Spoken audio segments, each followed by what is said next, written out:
my pleasure to introduce Dr. Weil. So a man that needs no introduction, but I was just visiting with Ray trying to make sure I had these values correct. So he got here in '79, and I told him, I said, I remember it's always a year off from when I was born. So literally, like, I grew up as a soil scientist, like, admiring and knowing the name Ray Weil. And when I was going to come and interview here at Maryland years ago, the undergraduate that was working with me at Oregon State University said, "You're gonna go interview at Maryland? Would you take my textbook and have Ray sign it?" And I said, "Are you kidding me? I'm not lugging that big old textbook all the way across the country." So there's really no way that I could exaggerate the impact that Ray has had on the soil science as a discipline, and all of his international work is incredible. I'm sure many of you have heard of stories of him across Africa and other places in the world, and it's just great to have him as a colleague, and I can't wait to hear about Ukraine.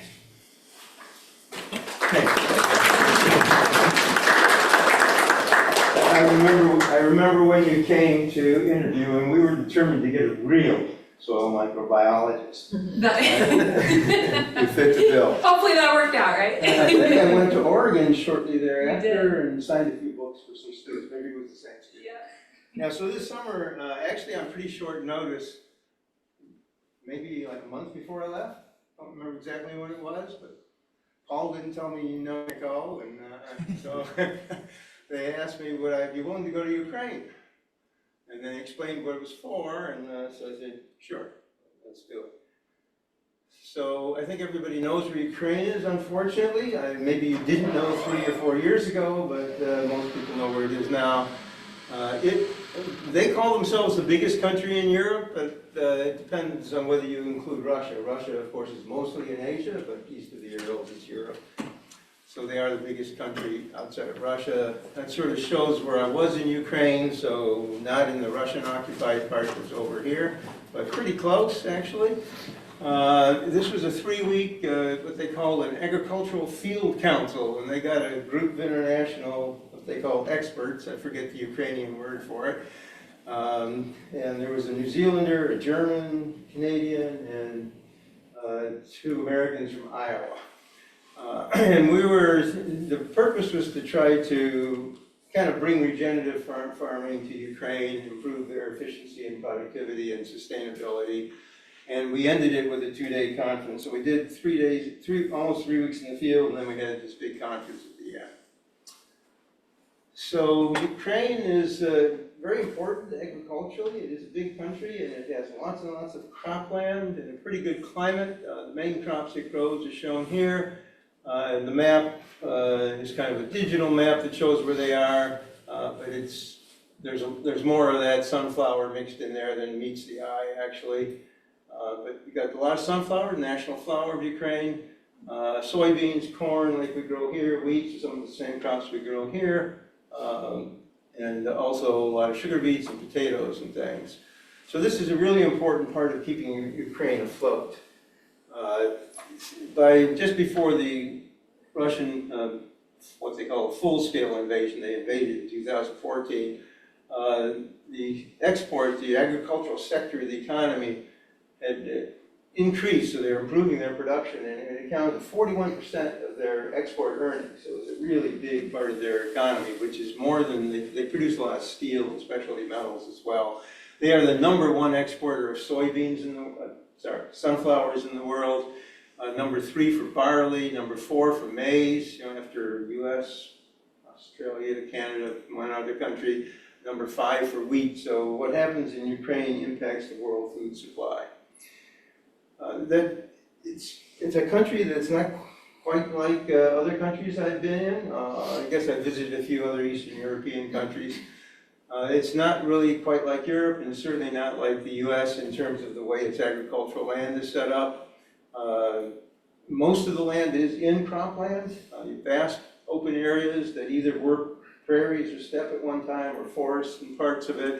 And most of the land is in very large farms, so on large-scale agriculture like this. So the pie charts are showing the large-scale agriculture versus the small-scale, less than 5 hectares. So 5 hectares is about 12 acres. So 12 acres would be a small farm in Maryland. This is the size of the field, not the size of the farm, the size of the field. So whether it's taking place in fairly small fields or big fields. So most of it's in pretty big fields. Most of the vegetables and a lot of the potatoes are grown sort of behind these village houses in small fields of a few hectares.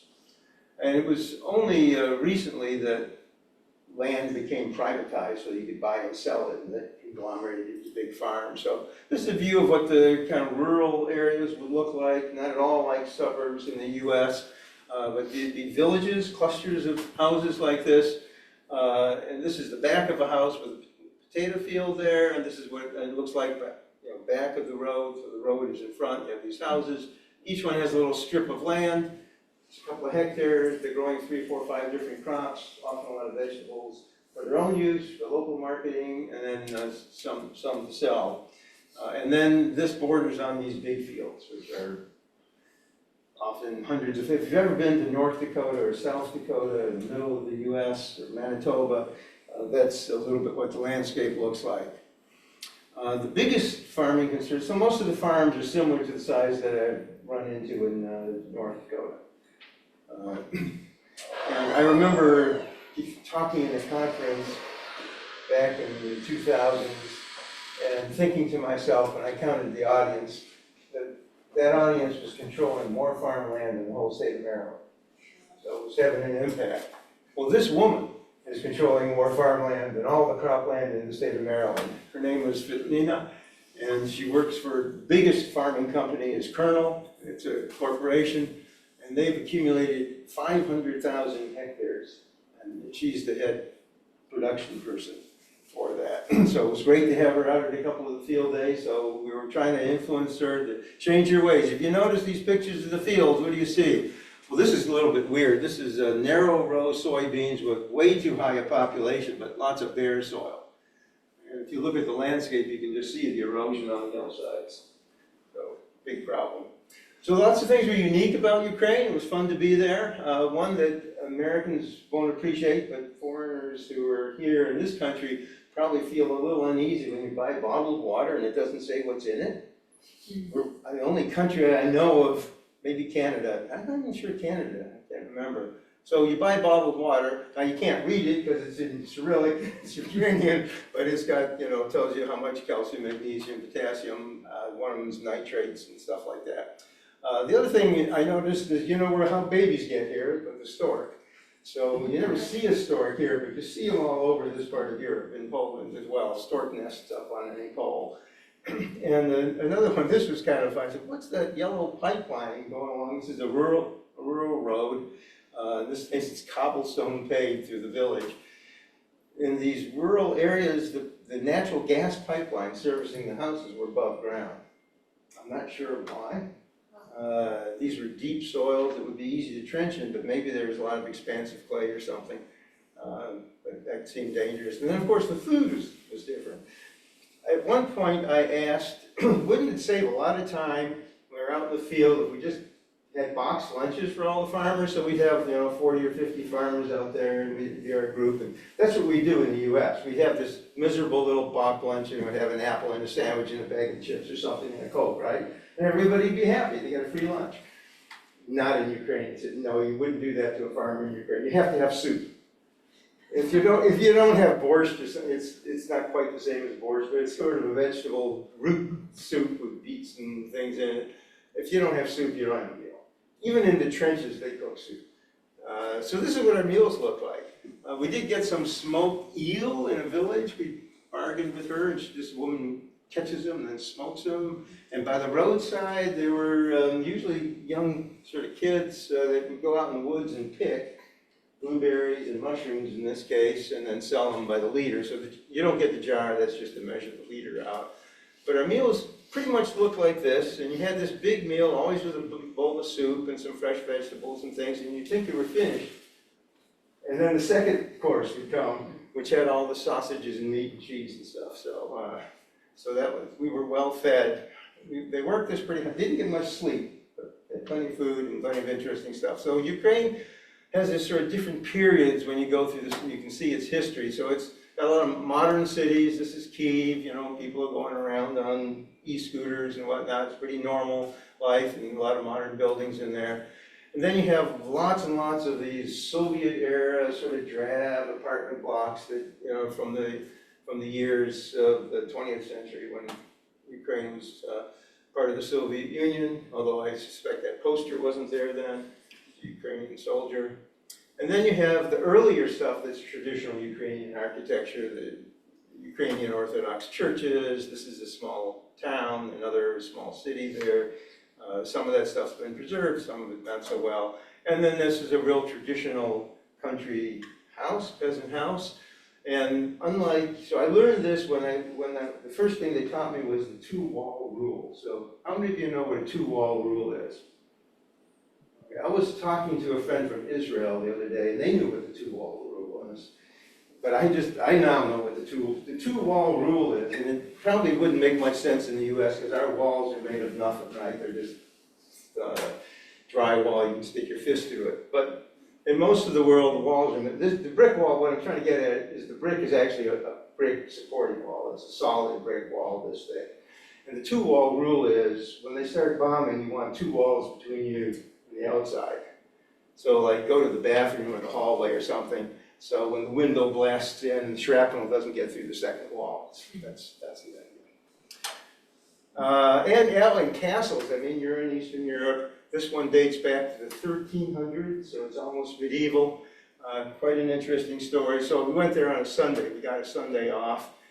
And not only castles, but they have their own Robin Hood. So in this tower, when the castle was no longer much good for defense, in the 1800s, actually after the Napoleonic Wars, this character, there's a wax mannequin there, was imprisoned in this tower. He was sentenced to a gauntlet of 500 blows. I'm not sure blows with what, but whatever that is, it probably wasn't much fun. But he escaped. He escaped and started. He was very sympathetic to all the undertrod people, so the Jews, and the Cossacks, and the Poles, and all the other people that weren't part of the Russian Empire. And he sort of started these rebellions, and he would rob the rich and give to the poor, basically. And he escaped. I read up on the history a little bit. He escaped dozens of times. They really should make a movie of this guy, but not in Ukraine. So one day we happened, another Sunday, we were in a park in the city of Uman. Just stumbled on this university or college of horticultural science, and we were kind of going through there. We didn't go in the building, but I noticed the lower windows were all sandbags. See this? I was thinking like floods, like to see sandbags around metro stations. No, it's not for floods. I still wasn't in the mindset yet. That's where you go when they're bombing and you don't want windows in the glass, right? You have to put sandbags there. So you see signs of war around. So it's a normal country, life's pretty normal. But when you look, on the road, you see tanks going down the road to replace those. So this guy, I was early in the morning, I took this picture on an overpass going over like an 8-lane highway, like a beltway. We're going out to the farms. We had spent the night in Kyiv. And that aluminum is wrapping up an anti-aircraft machine gun that they used overnight. They were shooting drones down all night. And they were just wrapping up because the Russians only attack at night. The cities attack front lines all the time. And when you get to a bridge or something, there'd be a fortified position and tank traps would be around and stuff. But that's just part of the landscape now. And lots of recruiting posters, because the biggest problem they have is they don't have enough people. I mean, the Russians have about 7 or 8 times as many people. So I translated that using Google. So it's not all about learning new skills and promoting a career like if you read our Army recruiting sort of like career thing, it's about defending the motherland. And of course their favorite target is Putin. So this is a video game that was at a park and it was going to punch Putin. And the archery range, there's lots of other targets, regular targets, different animals, but everybody was shooting at Putin. And I'm proud to say that the one between the bullseye there was my arrow. So everybody was pleased with that. So that, it was definitely a war going on. We didn't know where we were going from day to day. They wouldn't tell us the coordinates or exactly what farm it was, because that would make it a target, 50 people out in the field. So we kind of find out that morning. This is, I did not take this picture. One of the people I was with took it. I did go out on the balcony during the night and watch the anti-aircraft going up. So they have missiles trying to shoot the drones down and even shooting the missiles down. But you smell the explosives from all either the bombs that hit or the ones that got shot down in the morning. And the worst part. What day is this? Like what day exactly? This was in the news. It was one of those days when the Russians sent 500 or 600 drones and 50 missiles or something with big bombardment. This was in Kyiv. We spent 3 nights there, and the biggest problem in the country. This was one of the nights you were there. Yeah, oh yeah. Oh, I did the 2 rule thing. So I have I probably don't have time to pull it out now, but I've got an air alert app. So you tell it where you are, and it tells you when the missiles are headed your way, and it gets worse and worse. It sort of narrows it down to your neighborhood. And when they're coming to your neighborhood, they have this on radar. Then it's time to do something. People just ignore it. From the first warnings, they ignore it because you get driven crazy. But the problem is you can't sleep. So you're in bed at night, and then the thing wakes you up, and you look at it, oh my God, it's close, and then the buildings start to shake. So you grab the family, and you have to take them down to the basement, right? The hallway or the subway or someplace. And we went down to the basement of the hotel. Everybody's sitting around in their pajamas. I didn't think to bring a pillow. And so that happens every night, virtually. And so everybody's like, that's the word, if you don't get hit, but you're still tired, you're not getting good sleep. So anyway, and there's a big cost to this. Every village would have a memorial. So this is just in one small town. And take a look at some of the pictures. These are not kids. These soldiers are, well, explain. The soldiers, this is a bunch of old men fighting this war, keeping the Russians off. Their sons are making the economy work. So I've met a lot of these young farmers, and they're in their 20s or 30s, and they pull out their phone, they show me a picture of their dad in his uniform in the trenches or something, both of these guys, and there were others. So they're, 20 or 30, and their 45, 55-year-old dad is in the trenches defending the country. And that makes sense if you think about it. I mean, it'd be the opposite here, right? And like the 55-year-old dad would show a picture of, there's my son in Iraq or something. But that's not what's happening here. So they're running the economy and making children. And well, the older guys already had children, made the family, so they can, that's just how to do it. And they have to get a special exemption from the draft. But agriculture is so important that they want them farming it. Okay, so back to the actual topic of the seminar. This is a map of the 3 main zones in Ukraine. Basically goes from dry and hot down in Odessa and on up towards, I guess you saw that? Yeah. It gets cooler and wetter as you go up towards Kyiv, so not quite like North America, where those gradients are perpendicular to each other. So the steppes are through the center part of the country. Even the forest steppe is mostly steppe with trees in the wet spots, in the wet valleys. It's semi-arid, so the rainfall, what's our rain here in Maryland? Anybody know what it is?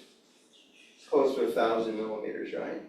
900 to 1,000 millimeters. So this is a lot less than that, a third to a little more than a half. So it's semi-arid. It's about the same rainfall as in North Dakota, Manitoba, sort of, so they can relate to what's going on there.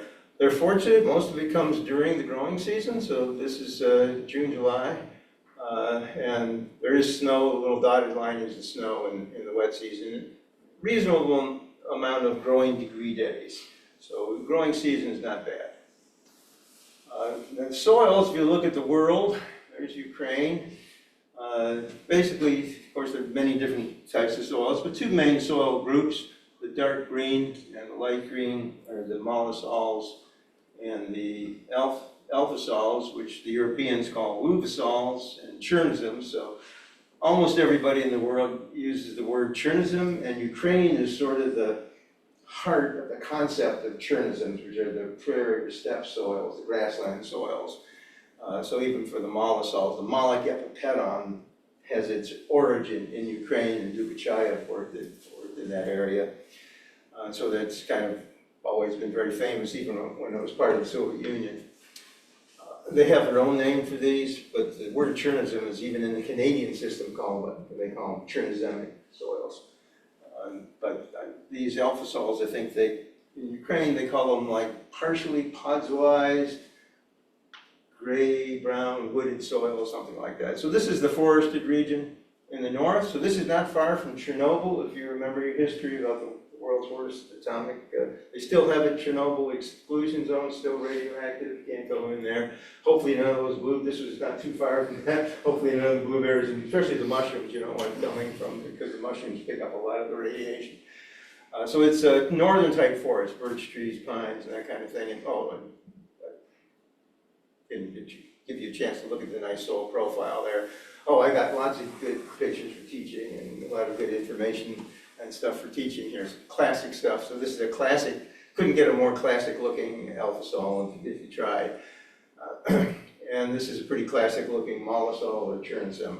So this is what the steppe regions look like, kind of rolling landscape, not a lot of trees, and deep, rich, deep layer of organically enriched soil, often a lot of calcium carbonate as well. So a lot of them were formed from wind-blown calcareous dust after the glaciers. So this was a really well-organized trip that we went on. They did not waste our time.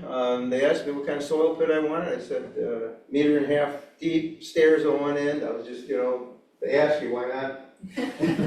Big enough, for about 6 people to get in, and man, I've never seen such thing. You guys have probably seen soil pits at field days. These were like really nice. Oh, and I said, and be sure you separate the topsoil on a tarp on one side and the subsoil on another side, so you can put them back in the right order. Nobody does that. It just drives me nuts when even soil scientists, they get a backhoe, they dig a pit, and totally ruin it, right? It's all messed up. So you at least want to separate at least those 2 layers. So every place had this pre-dug. When we arrived, that was already there. They had gone out a few weeks before and gotten soil samples. Now that's only the top 15 centimeters, and sent it to several different labs because they were doing some comparisons. Some of the other people were involved in some of the nutrient balancing and stuff. And so sometimes we had a tent over the weather, and then we traveled in this van, and the van had Starlink. So there was no cell coverage out there. And internet, you couldn't use cell phones because the Russians would track you. And so they would use this signal for the GPS signal for the drones, but Starlink was okay. So maybe you remember that drama with Musk. Do we want to give it to him? Don't we want to give it to him? And they really depend on Starlink, and that was in the van. So, and then I brought this box, which enabled me. I didn't know what I was going to do, but I figured better bring stuff than not bring it. So yeah, so I had sometimes in English and sometimes not in English soil test report, and had these great soil pits. Yeah, so it was really kind of super laid out. But I could do additional analyses for the rest of the deeper in the profile. So for instance, this was the soil report for this sunflower field. But I was able to, there's an AP horizon, a BT1, a BT2, BT3, and then a C horizon down here, and I measured the EC, the pH, and the nitrate. Look at those nitrate numbers. Those are nitrate, not nitrate, nitrogen. So divide by 4 to get the number you're more used to, but still really high when you add it all up. So able to tell them something about what's down below. Most of those farmers, like most farmers in the world, have never looked at a profile of the soil. They kind of only know what they've been tilling and digging, and they've never seen laid out like that. So they were really interested in seeing this. So this is my kit before I packed it up, and this originated in Africa. We called it Soil Doc. The University of Maryland wanted me to patent it, and I said, that's not really patentable, it's just off-the-shelf stuff. And they gave me this big hard time. I just gave it, the colleagues I worked with moved from Columbia to Florida, and I just gave it to them, and they went with it, and they may have packed it, I don't know. But we were doing trainings around Africa, training extension agents to put this on your backpack, get on your motorbike, go out to the villages, and now you can get some information where they don't have soil testing facilities. So that's what I had, plus a few other instruments in the field. So I'm able to do this tests in the field. Some of this looks real familiar. Some of you guys that have taken intro soils, you've probably done basically the same thing. This is one that I learned there. I was with a chemist from one of the labs, and I had this little dropper of 10% HCl that I was testing for the calcareous layer, which would have a big impact on rooting. I said, no, we do it this way. And she had like a quart bottle, and she just, and that was really effective because then you have this acid running down the face of the pit. And can you see where it starts to bubble? It went, so you could, that's what we were trying to find out, what depth the carbonates leach to. So I'm not sure that the TSA would have let me bring this big bottle of acid along, but they kept me supplied in acid. So pH was an important thing to measure. It's a simple thing. Generally the pHs were really high because it was calcareous, but they had this, they grow sugar beets as well. They produce sugar, and even in Baltimore where they produce sugar, to clarify the white sugar, why do we bother doing that? I don't know. Brown sugar is better for it, but to clarify that, you use lime, precipitate stuff out, you end up with this waste that's mostly lime with a little molasses in it. And that's a pile of that waiting to be spread in the field. So it was a cheap way of liming your soil. So they overused it. The pHs were pretty high, except for a few fields. Now, this one, I only did the surface soil. They were going to lime it with this. And I said, really? Your pH is already 7.5. I don't think you want to put more lime on this and raise it higher. This is going to cause all kinds of micronutrient problems.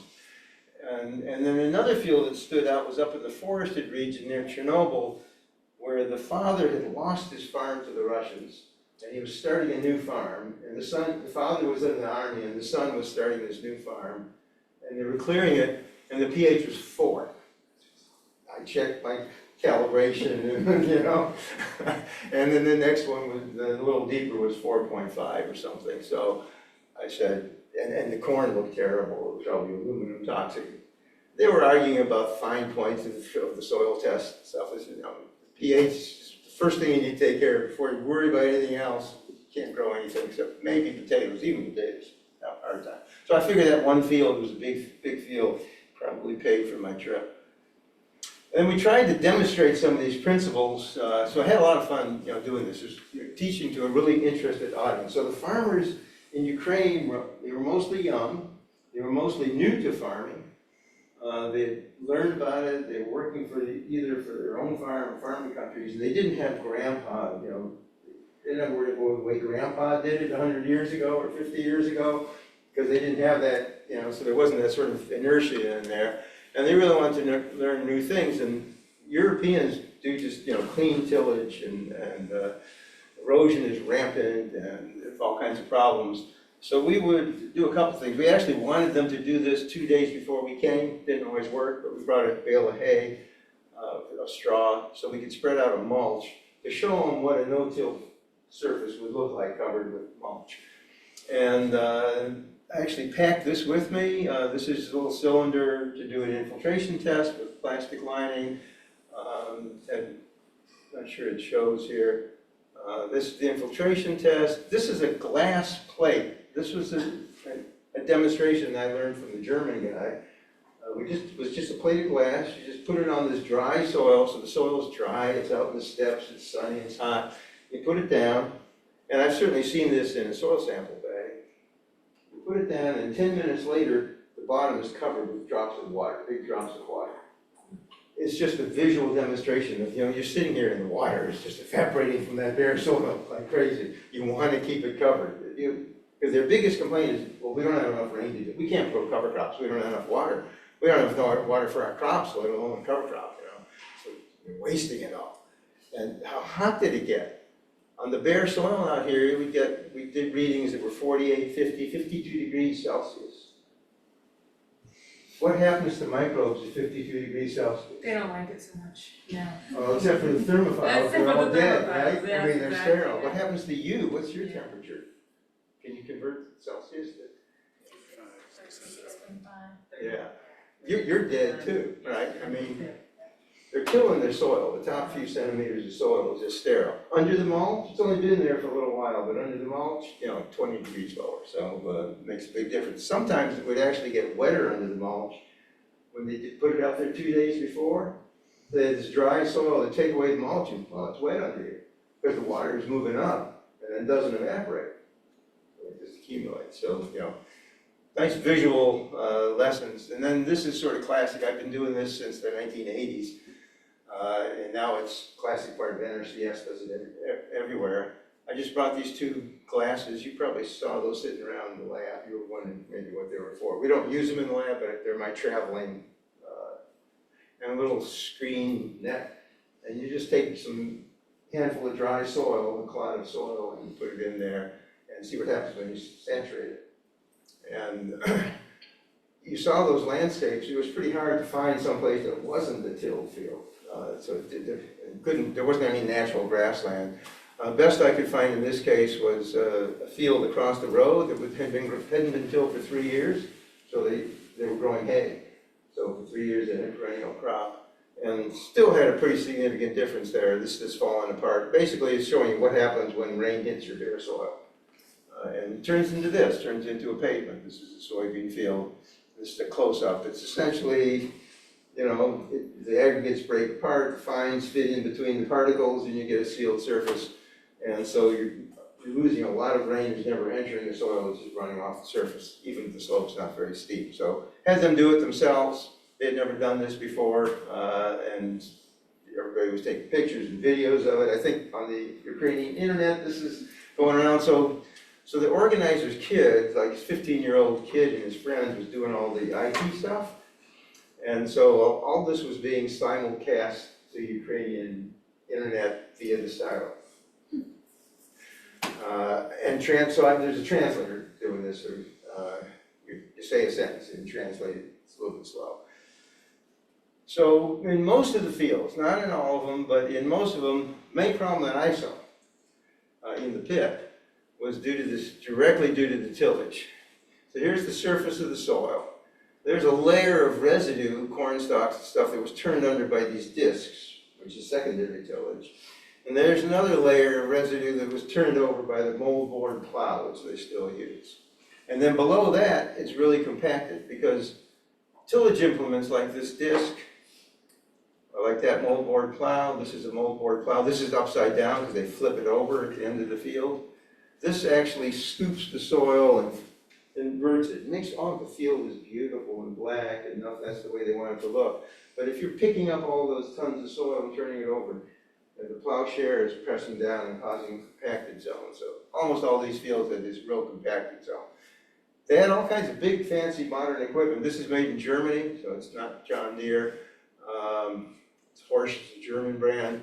Nice planter, except there's no way you could plant through residue with that. It just didn't open with a cutter, it opened with a shoe, so you had to have, So they invested in lots of big machinery, but it was going to be hard to switch over to doing some of these things. So I had a little hand penetrometer with me so I could make some measurements. And I didn't have time always to write down the data, so I don't have this great spreadsheet of data for every site. But these are some sites where I had the data written down. And the surface was fairly loose. This is in kilograms per square centimeter. Anything above about 2 or 2.5 is going to stop roots dead. And then roots won't be able to push through it. So then there's this plow layer on here. It's around 4, 5. This is caused by the tillage, so this is dense. And then underneath it usually, in this case, it was hopeless because this was just chert rock and calcium carbonate. But most of them were better underneath. So the roots can't get down here because there's this barrier that the farmer created. Really different soils. This is up in that forested region on sandy materials. Looks more like something in Maryland. So this is what they were doing most of the farms. With big equipment, sometimes with precision agriculture, and all kinds of IT, and then doing the wrong thing. There's their dense barrier here, around 15, 20 centimeters. This is the water content measured with a capacitance probe, so that's the volumetric water content. So plants had used up most of the water in the top soil up to here. You can kind of see that line, see the difference in the color? It was just, hitting with a knife, it was really obvious. There's all this water down here, and they're talking about not having enough water.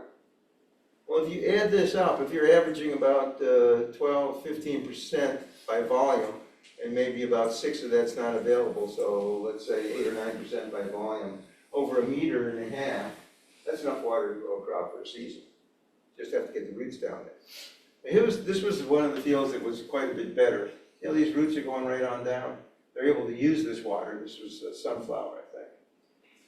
So the question I posed to them at the conference is, which pot or water reservoir do you want for your crops? The big one that uses the whole profile, or are you just going to grow your crops in a flower pot? Big tractors grow it in a flower pot, so that's kind of what they were doing.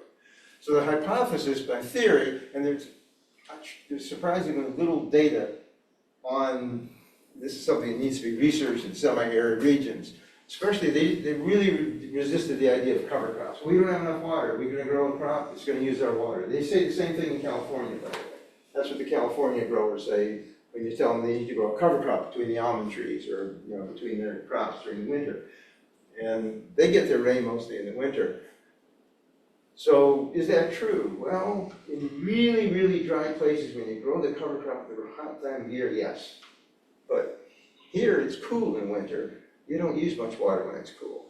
So what I think is going to happen in the winter is, without a cover crop, you get that sealed surface, nearly half the rain runs off, another big chunk evaporates, and you get maybe 25 out of 100 mils coming in. With a cover crop, the cover crop's going to use some, I think 30 out of 100 is probably more, but I'm being generous. But it's going to pretty much eliminate runoff and eliminate evaporation, so you're going to end up with more entry. So more water coming in during the winter, and then during the summer, that cover crop is killed. It's now a mulch, like the straw we spread on the surface, and that really reduces the evaporation. There's almost no evaporation under that. So it ends up allowing much more water to be used by your crop. So even though it uses some, you end up, if you manage it right, now you have to keep track of the rain, you kill it early if necessary, and you kind of discuss that kind of thing. So this is some data I was able to find on this concept, and this was in a drought year in California during the winter, and the red line is reduced tillage or no tillage with a cover crop, and this is the amount of water in inches throughout the profile. So you can see that that did hold up. That's kind of agrees with this idea. So a lot of the things that I found commonly, the erosion was rampant. This is a good example, by the way, of tillage erosion, as well as water and wind erosion, because you have bare soil, subsoil compaction, surface soil structure that's weak, and then you have bare soil. All that has to do with water. And then you had some deficiencies, not much life. Of all that digging I did, all those pits, I did a lot of digging. Saw a total of, I think it was 4 earthworms. 1 in one pit and 2 in another, and that was it. And these were moist subsoils, all that organic matter. You should have a couple of earthworms in every shovel you turn over. And no, there was like 1 infiltrated, and no fungi on the residue. So generally, just really slow decomposition of residue. So it gets that hot, and it kind of sterile. So this reminded me of a quote from a Maryland farmer that I worked with, who was farming at this scale. He farms about 10,000 acres or more. He told me one day he judged his success, we were out in the field, by the sounds. He goes out and listens to his field. He wants to hear birds and insects. And when you have a cover crop and no-till, students who work in my research fields know, they find snakes in the well, and they find frogs and rabbits and birds, and groundhogs we don't much appreciate, but there's a lot of life out there when you don't disturb the soil. Okay, so that's where I want to leave off. This is the team, by the way, of the people that I was part of, and the guy that organized it and translated it. He actually takes farmers on, his business is a travel company, and he was a translator for USAID at one time, so he was an English teacher. Ukrainian, and he started a travel company, and he found that Ukrainian farmers who were just starting to farm, because the land was just starting to privatize, wanted to go see American and Canadian farms similarly. So he takes trips, he takes tours of Ukrainian farmers, go visit American farmers. Of course, they need translators. So it was a real interesting time. So lots of time for questions, I think. A little bit of time for questions. I didn't get too much into the solar energy.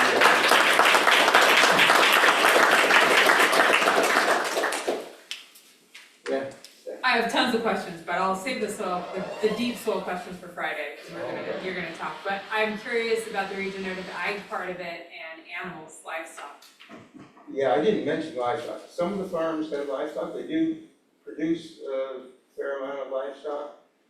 It's not integrated. It's not, that was my question, not But integrated. the highest nitrate levels, so I saw some outlandish nitrate levels in the profile. I had a little nitrate here.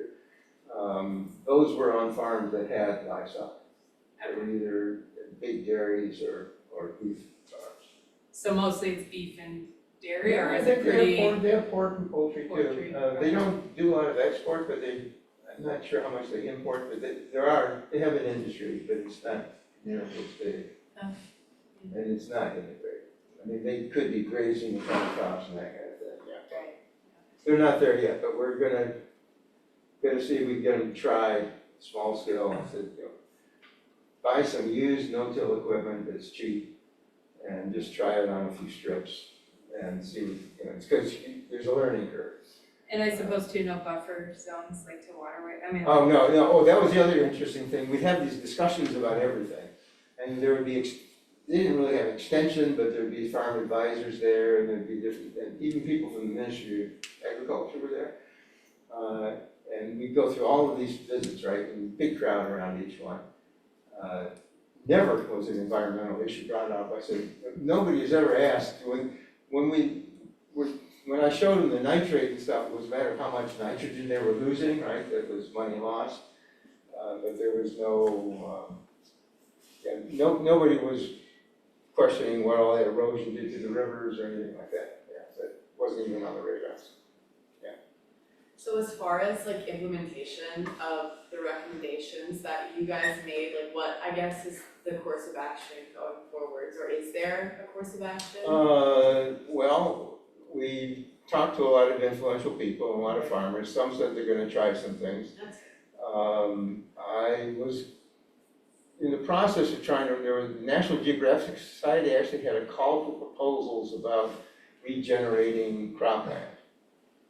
And I figured this would fit in perfectly until I read what an explorer is supposed to be like. So I was gonna apply for that, and we were gonna have a project. So I sent it over to them, and they may apply for it if they get their act together.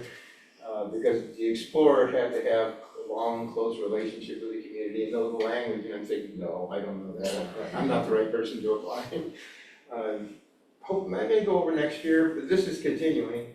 And I think, like that woman Svetlana, sharp as anything. She was watching all these demonstrations and stuff. She'll have someone for people to do some trials and see what they can do. I think it's gonna work in there. But you need to have some pioneers that are gonna try it and show, and there'll be failures, right? That's the thing. You don't want to publicize your trial too much because some things are not gonna work, especially the first time you try it. Yeah. Did I hear correctly that most of the farmland is consolidated in large farms owned by companies, is it? No, there's a lot of it owned privately. So Okay. the private farms are on the scale of a few hundred hectares to a few thousand, which would be similar to, say, North Dakota, a little bit bigger than Maryland, but. And would But they then there have, are some farming companies too, and then that one is like way bigger than all the others. So there's some companies that farm 10 or 20, 30,000. This one company is like 500,000, which is a lot of land. Yeah. and I'm just thinking about, are those farms, do they have farm managers? Yes. Where are the most important decisions being made? By the farm managers or? Yeah, so the people that came around were either independent farmers, Right. in some case, like the young guy was with a picture of his father. He was the farmer for a farm, a few thousand hectares. But many of these were farm managers for a particular, segment of the company's farms, or they were the farm agronomist or something. Yeah. so these were the people that were gonna do the trials, and they had trials on a lot of things. I mean, they tried varieties, they tried different kinds of fertilizers. And there were a few that were trying to do no-till planting is difficult, you have to have the right equipment. And we ended at the conference and equipment manufacturers brought their equipment, and there are some models that will do a good job. You know, even made in Ukraine, so Ukraine has manufactured some of its own. So I think they could do this, it could catch on pretty quickly. I think there'd be a lot of benefits. The soil near Chernobyl, why did it have such a low pH? Was it because it was close to like a pine evergreen Yeah, it was forest? forested, I think that was the natural pH. This was pretty sandy material, so it's kind of like a spot of salt. It wasn't a spot of salt, but it was headed in that direction. And yeah, I think that was the natural pH. So is there any chance of reclaiming that to grow crops on? Oh, sure, yeah. That whole region would have that whole forested region would have those lower pHs. Just like Maryland's normal pH, many of our soils would be around 5. 4 would be unusual, but Yeah. some of them would be there, but they're not there now because they've been limed for centuries. Yeah. That was kind of first order of business, I thought, for that one. Yeah. So some of this basic stuff, you know, there's applications for it, and farmers with all this experience kind of miss some of the basic things like that. Yeah. So you said that mostly everyone's tilling. Did you see anyone trying to use like organic agriculture methods, or I guess biodynamic is what maybe they Biodynamic I didn't see. You'll see that if you go to Austria or Germany or that kind of thing. So one of the fellow experts, the German guy, worked a lot with organic farmers in Germany, in Austria and other places. In Ukraine, I don't think there was much of that, although many of these small village farms would essentially be organic and probably wouldn't pass certification because they might use a little fertilizer or something, but they're pretty close to that. Yeah. And you can, biodynamic, I'm not too sure, that's kind of that's a German, Austrian thing. Pennsylvania, you can find some of it. But organic is certainly a thing. You find there are organic products in the supermarkets. Why were they liming so heavily in some of those like high pH areas? Well, I think partly because the lime was cheap. So they just kind of were adding it, they're like, well, we It's, have you it know, the as well. factory, the sugar factory nearby had this product to get rid of, and we'll dump it on your farm and give it to you for free, and you say, well, it's free. Yeah, there's no point in liming when you get up to pH 7. So they just didn't And many of these consider- soils were naturally that high. Now, if you notice, most of these soils were more acid near the surface, so farming makes them more acid. So even if it's calcareous material, using nitrogen, whether that's manure or legumes, any source of ammonia nitrogen will make it more acid. I know you had them test, but do they normally do soil testing? Is that a normal part of their management? This was a little bit more than they normally do, but they do, so some of them did zone, some of the farms, certainly Colonel, had, you know, GIS maps of the farm with fertility zones where they put things together, you know.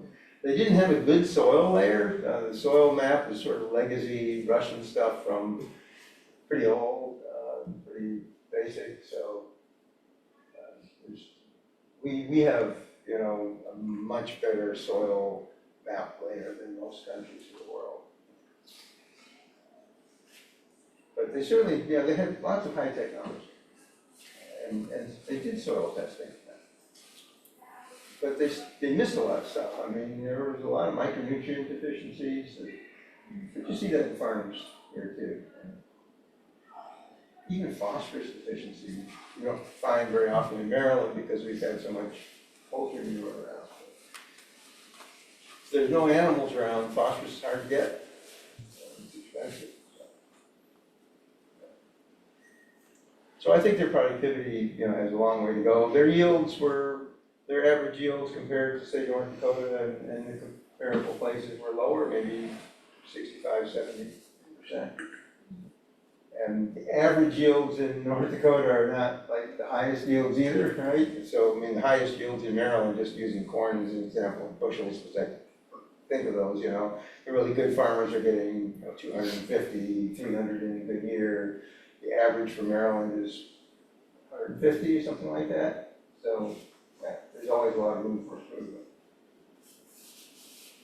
So I think we should probably wrap it up, but Yeah, if anyone's no, interested to yeah. talk to Ray more, please stick around for the department gatherings, what happened with this. Anybody speak Ukrainian?